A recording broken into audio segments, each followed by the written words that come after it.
இப்போ விருதுநகருடைய பழைய பேர் என்னன்னு கேட்டா எல்லாருமே டக்குன்னு விருதுப்பட்டின்னு சொல்லுவீங்க. அதுக்கு முன்னாடி இந்த ஊரு விருதுவெட்டின்னு அழைக்கப்பட்டுச்சுன்னு சொல்லுவாங்க. இந்த பேர் எப்படி வந்துச்சுன்றதுக்கு ஒரு கதையும் சொல்லுவாங்க. அதாவது முன்னாடி காலத்துல பல போர்களில் ஜெயிச்ச போர் வீரன் ஒருத்தன் அவன் கையில பல போர்களில் ஜெயிச்சு விருது கொடிகளை கையில வச்சிருக்கான். அவன் இந்த ஊருக்கு வந்து இந்த மக்களை பார்த்து, உங்கள யாராச்சும் ஒருத்தன் என்ன ஜெயிச்சீங்கன்னா என்னோட விருது கொடிகளை நீங்க வச்சுக்கலாம் அப்படின்னு சவால் விட்டதாகவும், அவனோட சவாலை ஏத்துக்கிட்டு இந்த ஊரை சேர்ந்த ஒருத்தர் வந்து அவனோட போட்டி போட்டு அவனை ஜெயிச்சு அவனோட விருது கொடிகளை கைப்பற்றினதான் சொல்லுவாங்க. அதனால இந்த ஊருக்கு விருதுவெட்டியின் பேர் இருந்ததாகவும், அந்த பேர் அப்படியே காலப்போக்கில் மாறி மாறி விருதுப்பட்டியா மாறினதாகவும் சொல்லுவாங்க. இந்த ஊரோட பழைய பேர் விருதுப்பட்டின்றதுக்கு நிறைய டாக்குமெண்ட்ஸ் இருக்கு.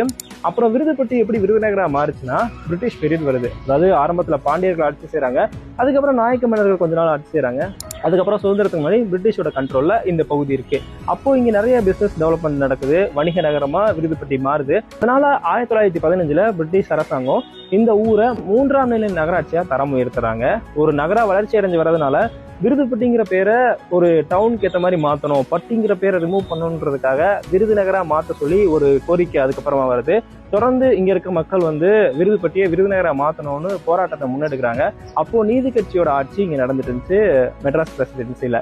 அதுக்கப்புறமா அரசாங்கம் வந்து இந்த போராட்டங்களால ஒரு ஆட்சி மன்ற குழு அமைக்கிறாங்க. அந்த ஆட்சி மன்ற குழு இந்த பேரை மாத்துறதுக்கு பரிந்துரை செய்றாங்க.